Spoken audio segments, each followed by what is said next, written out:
We laugh, we'll cry, we'll dance, we'll share your pain. Sometimes it rains, but now it's time to gain. Oh, the Debbion-Newman project, hosting conversations throughout the nation. You're keeping it locked, don't forget. Doing it together, now we'll take a step. If you watch the show, you'll know everything you need to know. No other can. #1 entertainment show. Subscribe to YouTube so you'll catch it while you're on the go. Where energies flow, building each other, so we gotta grow. Oh, the Debbion-Newman project, hosting conversations throughout the nation. You're keeping it locked, don't forget. Doing it together, now we'll take a step. Welcome to season 2 of the Debbion-Newman project. Having you here today is something that I definitely was looking forward to. I read your bio and I see how hardworking, dedicated, and driven you are for a young person. Like a lot of young people in their early 20s would rather say, you know what, I want to live it up first. I want to go party and do all the good things before diving into their careers. But I see that you have done producing. You have produced shows with Miami Tip from Love and Hip Hop. You've produced another show which is more adulterated based on what I read, King Talk. And you're a blogger, you're doing so many different things, not to mention congratulations to you for having your new show on Never Level TV. So welcome. Thank you. You are welcome. I want to start off by you telling me how this journey began for you, where chasing your dreams are concerned. Well, the journey began, I would say, when I started radio. I started radio maybe like 16, 17. I was still in high school, and I got an opportunity to do a online station called Excitement Radio. And then after that, I reached out to other radio stations, and I ended up going on Strong Arm, and that's a Flow Rider station. Yeah. And they kind of put me into like the media world, and it was really fun for me. And then I was like, wow, this could be a legit career. So I ended up just going full throttle with that. Do you think it was a coincidence that you started radio in high school, or it was just something at the time for you to do? It was a coincidence. I really wanted to be an FBI agent, CSI. I was really into criminal justice. And I even was about to go to the Air Force. I wasn't necessarily sure what I was going to do, but I really wanted to be in criminal justice, criminal law. And I was really into CSI and Law and Order. And I really wanted to be a part of helping people with human sex trafficking. It's one of like the biggest things right now, and even back then. So it really, that specific part of out of all the things to do that people can do wrong, that's one thing that really like has my heart, because I'm like, oh my gosh, like I can't imagine being forced to have sex with people. Like it's hard as it is, so Right. yeah. Or just to be taken. That's the worst part, going about your everyday life. Yeah. And then out of the blue, just to be taken by another human being, to be pushed into situations like those. That's definitely a very serious topic right now. I watch so many different documentaries about people going undercover to bring down some of these people, which I really commend them for doing it, because someone has to do that work. But you're in Miami and you're doing all these great things. You're doing radio and you feel like, okay, my career is going good. You're working for Flow Riders radio station, you're producing, but then you decided, I'm going to move. what brought that change on? Why did you want to move to go pursue your career somewhere else? One, no family, no nothing, just Zurisha. Well, yeah, I wanted to move because I felt like I was at a standstill in my career.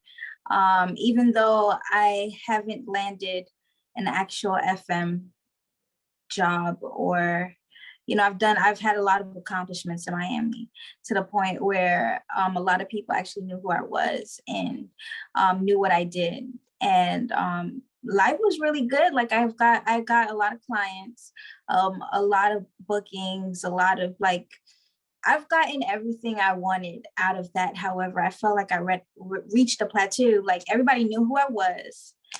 Everybody I felt like it wasn't gonna go beyond that.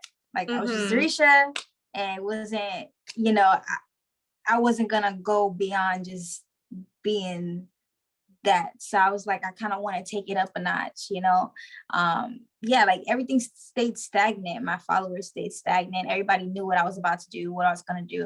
I've been doing the same thing for years. And I just needed to see like another level. I'm like, okay, well, people know me out here, and now I want people to know me in Atlanta. I want people to know me in New York. I want people to know me in California. So I started traveling to different states just to do interviews. But now then eventually I was just like, you know what? I'm 24 and it's time to get out of my dad's house and start my life. So I was just like, why don't I move to Atlanta? Atlanta's beyond the pandemic going on, Atlanta is the most active state I've been in since the pandemic, because, traveling was kind of cheaper. So I'm just like, Atlanta's the most active. Let me just go to Atlanta and continue the career, because obviously things slowed down during COVID. And I was about to be 25. Ain't nobody want to be 25 in my daddy crib, although I love him. He gave me like the best life like possible, like that a child could have, and I left and I went to Atlanta. All right, so here you are in a completely different state. You don't know anybody, you don't know anything. All you have is yourself and what you moved with. Tell me, what was that newness like for you? Oh, the newness, I did not like the aesthetic. Like I didn't, Miami's really beautiful. And even I used to live in Trinidad, and I'm just more, even though I used to live in New York and Jersey, I'm just more used to, my body's just more used to being in a tropical climate, and just seeing water everywhere, and the trees and the animals, and just, everything, all the beautifulness that comes with being in forest land or swamp land. And not forest land, but swamp land and jungle land and island kind of feel. It's a different vibe. It's more relaxed. It's easy to work. I'm not too cold to do anything. Hotness was never an issue because there's AC everywhere.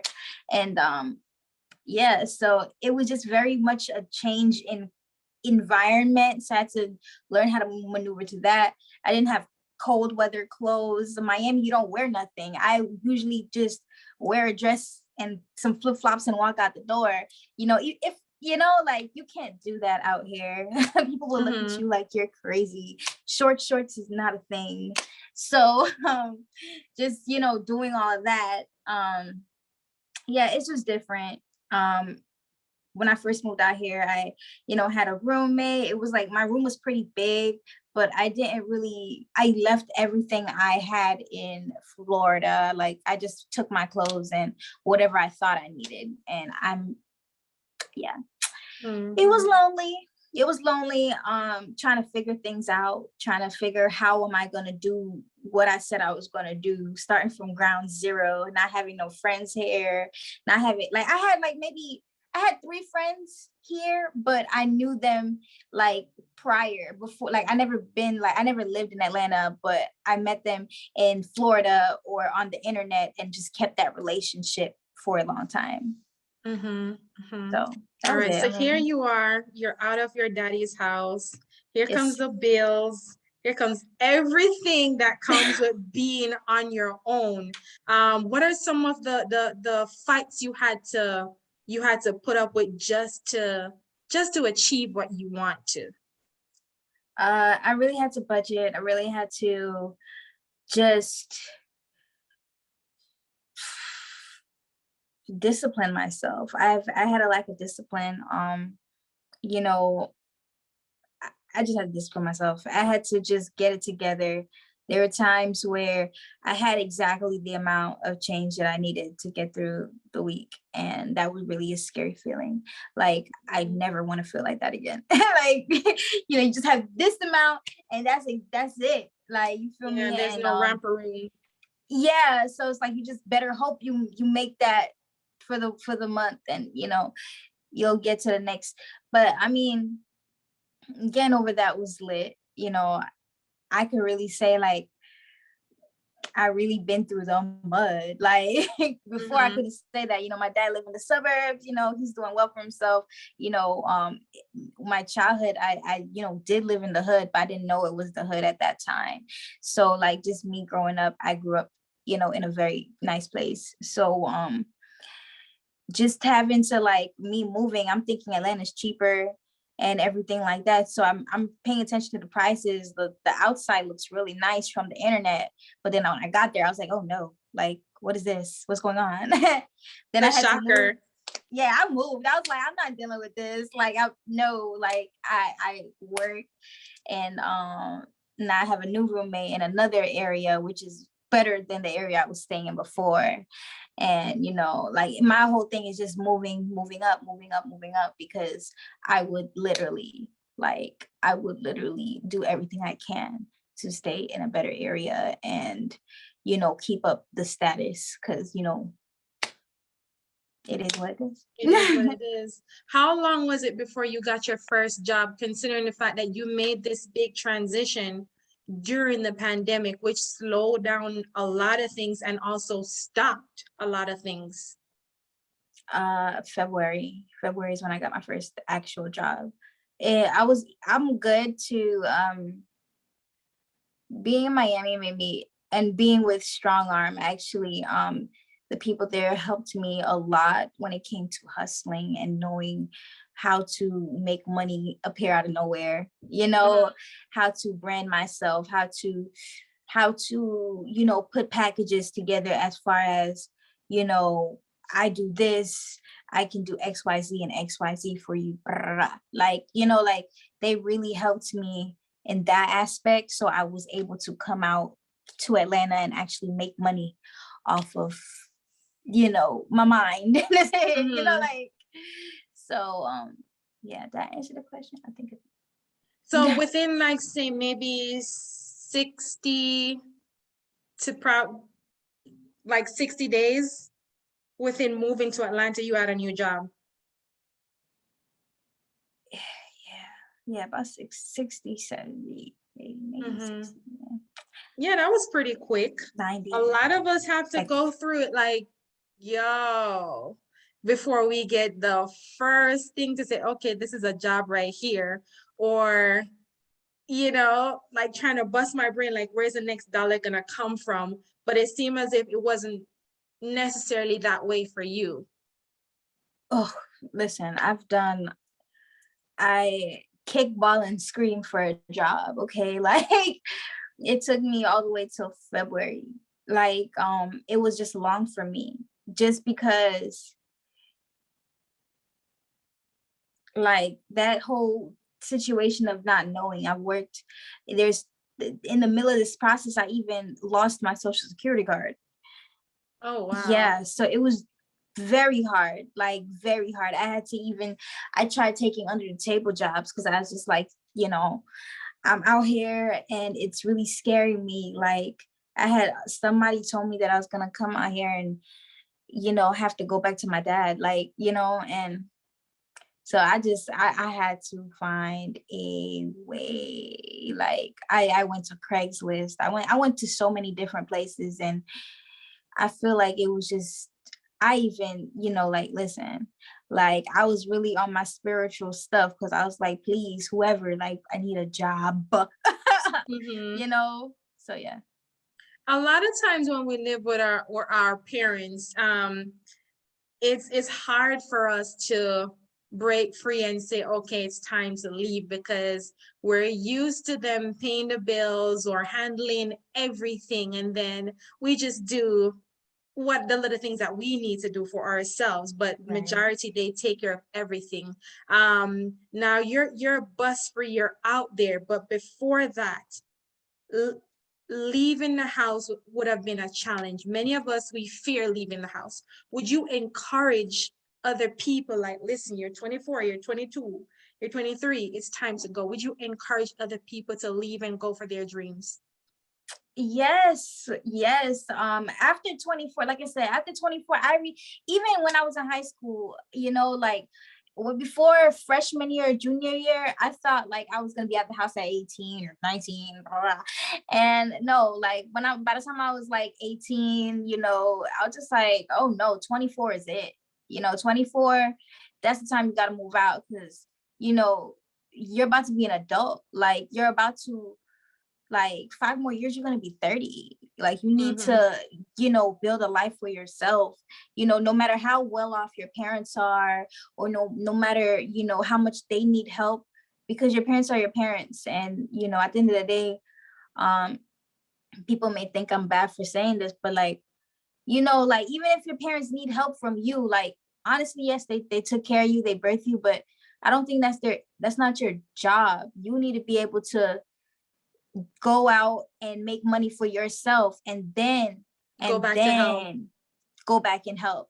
You feel me? It's not, some people like stay home and end up working and not going to college because they want to take care of mom, or they want to take care of whoever that raised them. And you know, I really, really encourage people to just, you need those life skills, because when they're long and gone, you're not gonna know what to do, especially with this pandemic. You know how many people done died, and some people actually lived with their parents, and their parents died. They don't know what to do. They don't know nothing about real life, because it was just under their parents, you know? So definitely anybody who lives at home and they're like 24, 25, like it's time to, you know, get up, figure out what you want in life. But everybody's different too, so I can't even put that on everybody, because some people don't mature until they're like 28 or 29, you know? Right.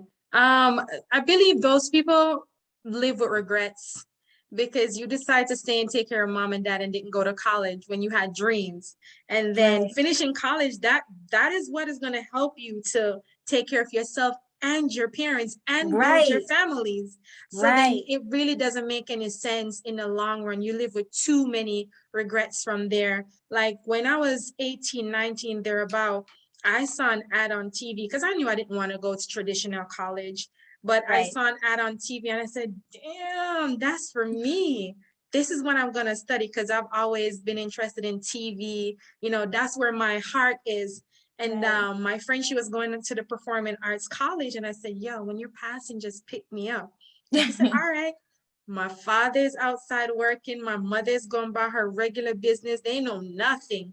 She pulls up, I pack a bag, and I said, I'm gone. And my mother mouth just dropped like, wait, where I go? Where I go? Like, the dead ass, my face was so serious. I'm like, I'm leaving. You know?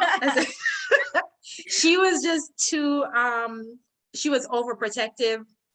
And I knew having the discussion with her, she would come up with all the reasons why to not go, to stay, you shouldn't go, this, that, whatever. So that was my plan. I had to go. The journey was not the easiest. I went through so much.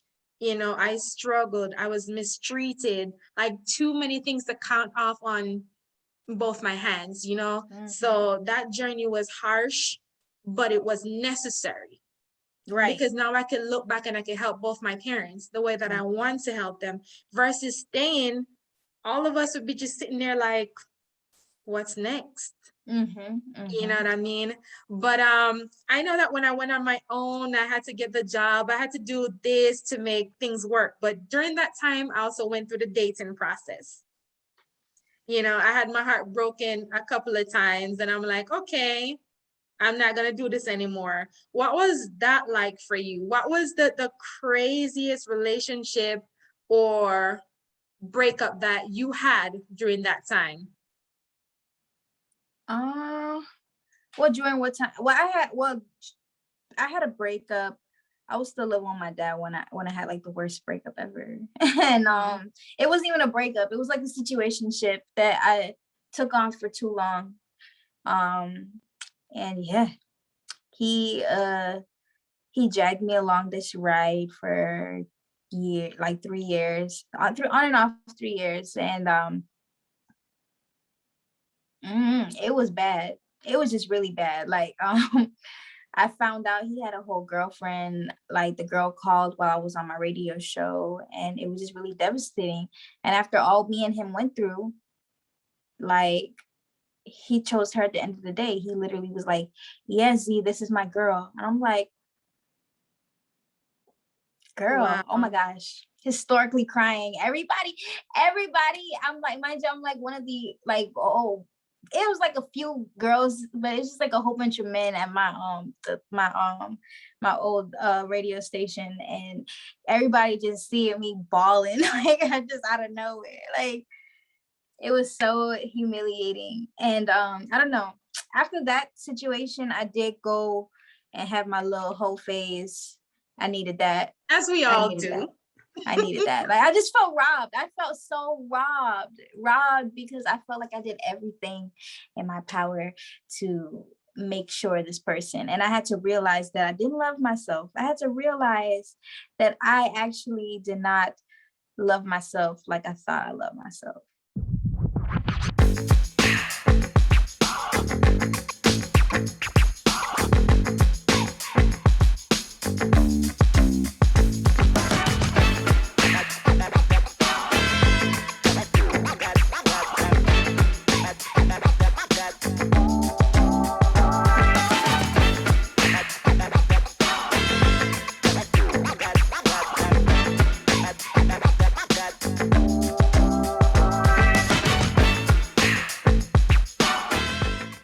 And that was really like a really hard thing to realize and understand.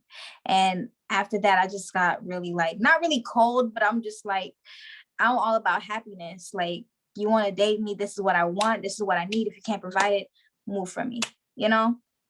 And it just made me more strong, honest, and very if I didn't go through that, I wouldn't be able to find love. Like I really wouldn't be able to find love if I didn't go through that. So I'm happy I went through that. And what about that situation that made you feel as if you didn't love yourself? I just let somebody do whatever to me. Like I just let somebody do whatever they wanted. Like I was so understanding. I didn't stand up for my values and what I wanted. And because of my care for them, it was like I liked and loved them more than I loved myself. I would inconvenience myself for them, like just because I liked them that much. Like, ask me now if I'm gonna do that with somebody. Like, you know, like you always have to put yourself first. You always, and your parents always tell you that. They'd be like, love yourself, do this, do that. But you don't know, like your parents don't like sit you down step by step on how you should love yourself, why you should love yourself. They just say love yourself. And as a child, you don't really comprehend that because you never really going through nothing as a child when they actually tell you that. I mean, I remember, you know, me in the kitchen when I used to live with my mom, and my mom like just came to me kind of with tears in her eyes. She's like, love yourself, just love yourself. Like, and I didn't know what she was talking about because I wasn't really dating nobody to understand that, you know? And now I understand. It's like, yes, you have to put yourself first all the time. Because if you don't put yourself first, you don't set no standard for nobody else to put you first. I think when you hear love yourself, you can hear it all you want, but it's a thing that has to come in motion first. You have to feel it. You have to be in motion to understand what it truly means to love and appreciate yourself. But do you believe it was maybe like immaturity that allowed you to put him before yourself, or just being hungry for a relationship and wanting to be loved? No, I like them a lot. It's hard for me to like people. It take a long time for me to like people. Like I'm not somebody who just look off of looks, and you know, I like people for their brain. So the attachment is kind of stronger, you know. Mm-hmm. So it's more so like, you know, when you find somebody that you be like, dang, like where you came from. Like I like the conversation. I like the vibe. I like where we go. I like our experiences together, you know, Mm-hmm. and it's hard to find that with people. People don't like to do the same things all the time or create the same vibe. So Mm-hmm. Yeah, I definitely understand what you're saying. I had a relationship in my late teens, and this person made me feel like I was the best. You know, he was in a uniform corps and he was gonna marry me and all these great things, only to find out that during the relationship, he got one girl pregnant, she had her kid. Then he got another girl pregnant who's still pregnant and about to give birth. And then when I found out, he was like, "You're the number one. I'm not gonna leave you. I'm gonna marry you." And me being so young, I'm like, okay, I'm gonna stick by my man. Right. You know, I'm gonna stick by him. Only for like maybe a few months after finding out, he was like, it's not gonna work. So then I got tossed to the side. So you can imagine how destroyed I felt and betrayed, because I listened and I thought the things that you were saying to me was real. We're genuine. Were genuine. Oh. You know what I mean? So when I that tell you, road is crazy. I like that though, because I've dealt with that too. Like I believed everything that this person was telling me. So after this, you understand how hard it was to date after this situation. You made me Definitely. remember, like after this situation, I realized how much people lied to me. And I believed it. Like every single person, anybody I went on a date with after that person, it didn't last more than a day, because I realized people were lying. Do you have a relationship? Are you talking to anyone? It's two things you don't have to lie to no single woman about, you know? Give me the option to make my decisions and whatever I want. So these two, I ask people before I talk to them these two things. And just because I've been through the signs and all the clarity in the world and believe to not believe that, I was able to see how people would lie to me and able to catch it too quick, to the point where it was so hard to date, because I was like, why are so many people lying to me for it's no a career. reason? Yeah. It's a career for men. It's the number one career. Like, I'm a professional liar. I'm not gonna tell her I have a girlfriend. I'm not gonna tell her I have a wife, you know, and then you have to find out along the way. But what is it that made you not give up on dating? I know it was hard, but what was it that made you continue? Like, you know, I'm gonna keep my mind open. I'm gonna still go. Oh, I was over dating after him, like for real. I was like, I spent so much emotions.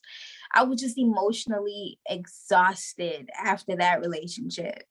So I didn't feel like dating no one. I just was like, I just need a break, is because it just took a lot out of me just to get over the situation in the first place. So I just the only thing is that I could definitely say I was probably naive, because this person was maybe 3 years older. But when you're in your 20s, a year is a whole lot of space between each year until you're like 25, 27. And even those years are different. 25 is not 27. It's two different lives. So where was I going with this? I forgot. Sorry. No. That's fine. I was asking you what made you continue dating, but you felt as if you gave up on it after him. Yeah, and I gave up. I was just like not into it. I was just for me. Like I was like, I want to be selfish. Like if I want to mess with somebody, I want to mess with. If I want to hop in bed, I'm gonna hop in bed. If I want, like I wasn't taking no mess. If I was dealing with a guy, like these are the things I need done. Period. I want my nails done. I want my feet done. I want my hair done. I want to go out so and so. I need business cards. I need this website done. Da, da, da. These are 7 things I need done. If you can't help me with it, get out my face, because there's people that can. So hold on. If you find someone who provides all of these things, the nails, the hair, the whatever the person is providing that you need at the time. Yeah. But dude still have a girlfriend, or dude just don't know how to have one girl, would you still be with that person? I mean, yeah, like it depends. It depends. Like that around that time, yeah, I would have, because I was selfish. I was just like, how can somebody keep me in the dark for so long? And I got nothing to show for this 3-year situationship I was in. Nothing to show. So I just was like on a rampage. Like, I'm like, anybody that come in contact with me, this is what I need.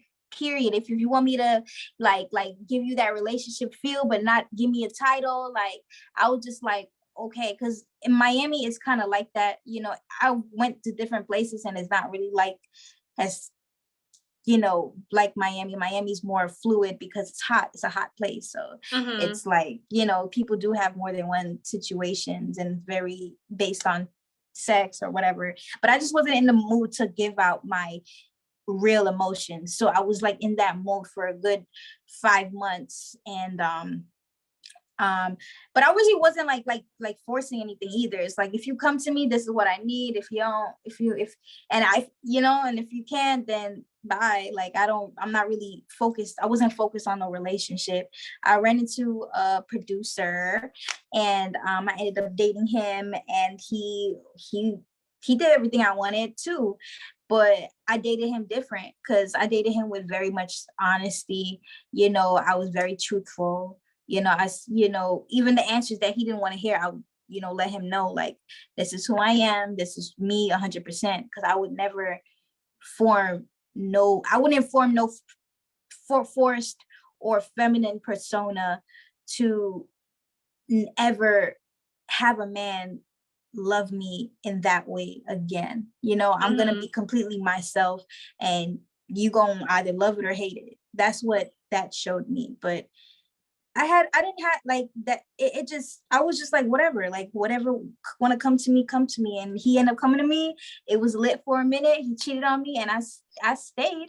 It was just his insecurity of me cheating back, because, you know. That's what I was gonna ask you. Like, you were open and you were ready to be honest, but on the flip side, was he open and ready to be honest? Yeah, because he told me he cheated. I made him comfortable enough to let me know when he cheated. Because that's how honest I am. You know, I'm honest with people. I'm honest. Like, honesty, like if everybody lived honestly, even like if your friend have a problem with you, you know, like it's okay to really sort out what the real issue is. You know, what's wrong? Why do you feel that way? How can we fix it? You feel me? And if you can't answer those 3 things, then don't be in my space. Because if you don't want to fix anything, you have nothing to, I don't want to be around negativity. I'm all about positive vibes. So, you know, like I gave him the space to be honest with me, but I also, you know, I'm hot, you know.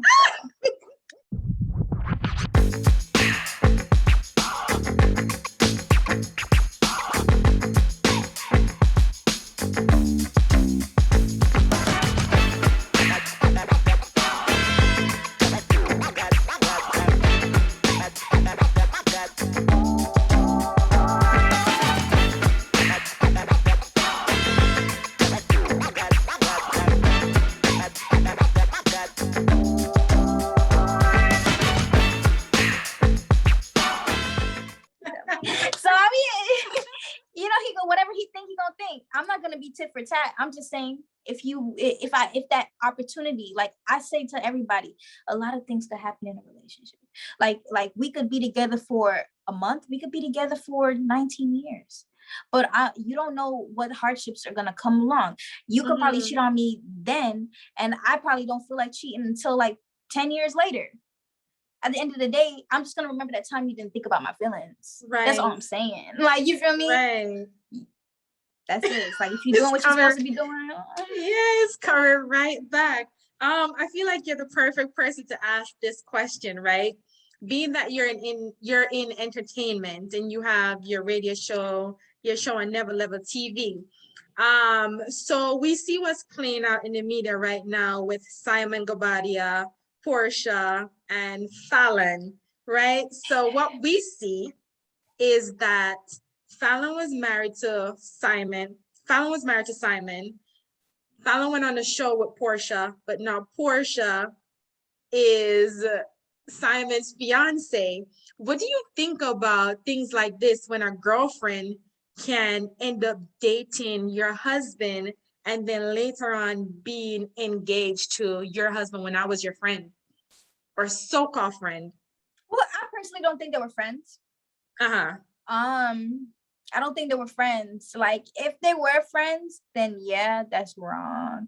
Me, I don't look at nobody. If I even know you, like, if I have a relationship with you, no matter if it's super duper friends or associates, I'm not really somebody to look at anybody's husband or man. I don't do that, just because I'm respectful. I'm respectful. I don't want to cause no troubles, no issues, and just you been in my friend coochie. Like, I don't want to say it's a lot. like it's weird. Like, I wouldn't even do nothing sexual with my friends, so I kind of feel weird with that situation. But I mean, it's wrong. But at the end of the day, like, life is life. Like, your man got took, and that's your fault. Yeah. Oh, you say it's her fault? It's your fault. Why? Why is it her fault? Because you know the type of people that's around you. You know when you're with someone, you know who kind of likes. If you feel like a little kiki is a little too hard, that woman don't need to be around you all the time with your man. Why was she with, like, no? Or you tell your man, come over here. Like, sit over here. Yeah, you can sit over there. Control. Yeah. So it's, at the end of the day, like, yes, they were married. They probably had issues ahead of time that we do not know about. There's so many things that happen between people that we do not know about. I don't blame either side. Like, she could be the criminal for all I know, or he could. But at the end of the day, like, that's a marriage. That's people that have, like, history, and I don't know what either one have done to each other to cause that reaction. He could be a piece of shit too. Yeah, he could be. I have a theory because you know how men lie. We probably didn't eat that apple. They had the Adam's apple. You telling us to talk to a snake? They're the one that had the apple the whole time. Yeah, a snake convinced us. Like, we're scared of snakes. Like, a snake really convinced us to eat an apple. Right. It's the other way around. It's the flip side. They got that shit in their throat. Men lie. Like, men wrote that. Like. Exactly. There's a theory out here. So he could have been the culprit. And at the end of the day, it is, you live and you learn. I'm pretty sure she learned a lot from that marriage, and he did put her in a good place. So there's always something that comes, a L is not a loss. A L is a lesson. You learn every time something doesn't go right. That's kind of cool. I've never heard it that way before. The L is the loss. The L, you're a loser. But I've never heard another person put it in context to say that the L is a lesson. Right. I like that. I'm gonna use that. I like that so much. But I just wanted to hear, since we're talking about relationship and stuff, I wanted to hear what you thought about that. Like you said, none of us knows what was going on with the two of them in their marriage and stuff like that. So right. They all could just have a good time. Rich people problems. Right. Um, let's talk about your show on Never Level TV. Tell me, how did that come about? I have a friend from Atlanta. His name is Rayvon. And he introduced me to Guy, the owner of Never Level. Mm-hmm. And yeah, we had a meeting. He said that he introduced me, and he liked my content, and got my show a few months later. Mm-hmm. Well, So I'm definitely congratulations on that. grateful. So grateful. Mm-hmm. I did Yes. watch your interview with Posh Morris. You know, that's our girl, our Jamaican girl, Posh Morris. That's what Posh. I love Posh. Extremely talented. That interview was extremely fun. And you are super talented, girl. Thank extremely you. talented. Thank you. Sometimes when you watch a show and you look at a person, the host, you don't come back because you wasn't feeling it. You know what I'm saying? Right. But I felt it like me and my husband was watching it. He was like, damn, she read the bio. She doing her thing. I'm like, yeah, she good. So keep doing what you're doing. Definitely you could see when love is shining from another person for the thing that they're doing. You know what I'm saying? So what do you feel is the next step for Zurisha? My next step is just doing everything consistently. Okay, like consistency has been a very much struggle of mine, and it is the very thing that holds me back from everything, especially when it comes to my career. Consistency, procrastination, and I try every year to get better and better, especially because I don't have a huge team. When I could afford a team, I have a team. Mm-hmm. But you know, it's still hard, you know, delegating and making sure you get everything done on time and making sure everything happens for you. So I would say the next thing for me is, you know, just doing what I do consistently and effortlessly, really. Mm-hmm. Would you do reality TV if the opportunity presented itself? A what? Reality TV. It depends on what reality TV. I feel like it's done somebody's growth a lot if they're not somebody yet, you know. Mm-hmm. Like I feel like it's a because nobody, like, you don't see reality TV people at bigger awards.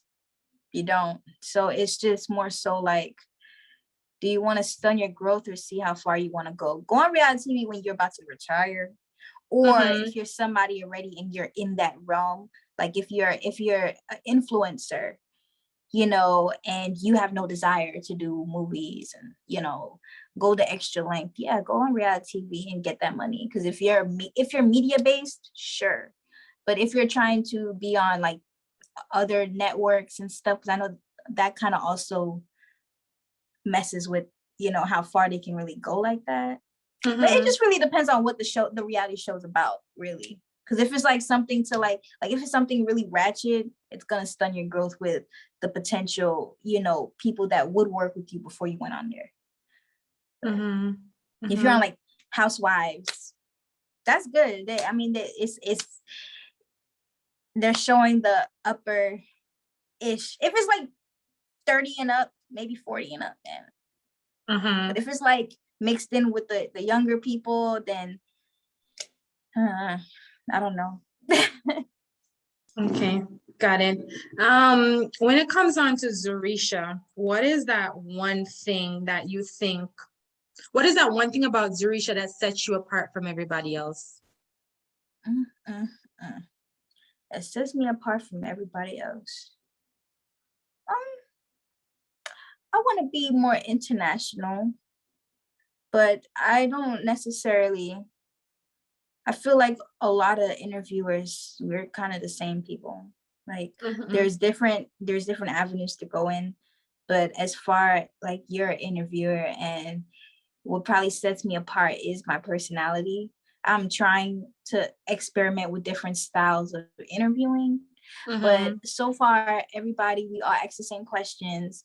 And I'm trying to see, right now I'm in the process of trying to see like, how can I be different with the maybe questions or something, but I'm still trying to figure that part out. Like, how do I set myself apart from everybody? I could only say my personality, but I'm still trying to figure that out. What is, just like any other artist, what can you do to separate yourself?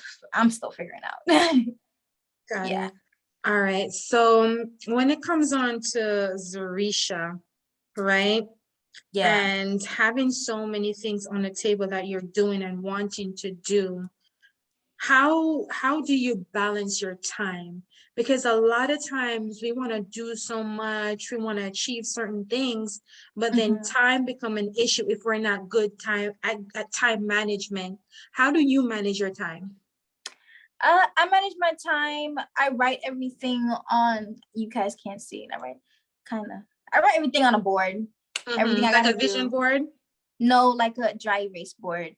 Okay. And I have times. I have, 5:30 to the end of my day, and I write what I need to do. Lists help me a lot. So once you add a list and you get to crossing the things that you finish do for the day, it helps with everything that you want to do. Sometimes I feel that there's not enough hours in a day, but then I think, dang, Beyonce does it. Why can't I? It helps me look at Beyonce documentaries too, because she's really the hardest artist, like hardest working artist that everybody sees. I'm like, dang. You're the second person this season who drew reference to Beyonce, who she is as a person, how hard she works. So I guess a lot of us women use Beyonce as an example. She deserves it. She really deserves it. Like, kudos to her. Like, once you see a woman work hard and it's seeable, like, just look how Beyonce's been out since I was in, reached the hardest stardom when I was maybe in, she was still Beyonce, but like Beyonce was really like, whoa, this is Beyonce, when Instagram really started popping off. And we're like, damn, like when we saw the whole world and how Beyonce affects the whole world, it's like, wow, like this is Beyonce. Like, you feel me? So she deserves her props. Yeah, for sure. As a girl with island background, Trini to be exact, give me your best Trini accent. Where you going? You over there? But yeah, I am. My little Trini accent. I don't be around a lot of Trinidadians, but I really don't be in Trinidad that often. But yeah, maybe if when I'm there and I'm around people for a minute, then it starts going. But as far as me like being away for so long, it's hard to get the dialect right, Yeah. I love Trini accent. I think it's absolutely beautiful. I love my Jamaican accent and the Trinidad hot. Well, nice. But Zurisha, tell everybody where they could find your show. Definitely. You guys can find my show on Roku TV and Fire Stick. Go ahead and download the channel Never Leveled TV. Never Leveled TV. Definitely go on neverleveled.tv if you want to see some more fun. Definitely follow me on my Instagram, and anything else you could just at Zurisha, Zurisha, and you shall find me. Perfect. What's the meaning of your name? I don't know. Do you know? You've never my dad checked? said he made it up. He said he made it up. I think I've seen something called Zori, or the prefix Zuri means beautiful flower in Swahili. Yeah. So yeah. I went to go look. I said, I like that name. What's the meaning? But I didn't see Zurisha. I saw Zuri, and it was talking about being beautiful, powerful, and stuff like that. So I wanted to know, where did the name come from? But your dad is probably right. He made that up. I was looking like, what does it mean? That's so pretty. But in your words, what would you say to send us out? Tell us something about Zurisha and your work that you're doing right now. Well, I'm doing work in the community. I'm a huge humanitarian. Oh yeah. For the people that be homeless and want food, I'll be trying to find y'all one by one, like on a holiday. But like, you know, definitely like share love, share light, always be happy. Be happy, happiness. Do not have friends that are not in your best interest. It's okay to be alone. It's okay to be like solo dolo. It's lonely, but you'll be straight once you find somebody to love. And then friends can follow here and there. Don't be so rushed to be around people. People are not always who they say they are. You know, work hard and really, really take the time to figure out what you want to do in life, because every career means something in society. And no matter what you want to do, it is a way to be the best, and try to be the best or try to be one of the best and really make some money in what you love to do. Oh, nice. Yeah. Well said. Well, thank you, Zurisha. I almost said Zurisha. Zurisha, thank you for joining me today on the Debbion Newman Project. I had fun with you, and all the best in everything that you're about to do, and all the best in everything that you're doing right now. Thank you so much, and thank you for having me. No problem. It was definitely a pleasure. Thank you. If you've made it this far, that really only means that we're at the end of another conversation. But just before you roll into the next episode, it's time for you to like, share, comment, and subscribe. Catch you on the next episode.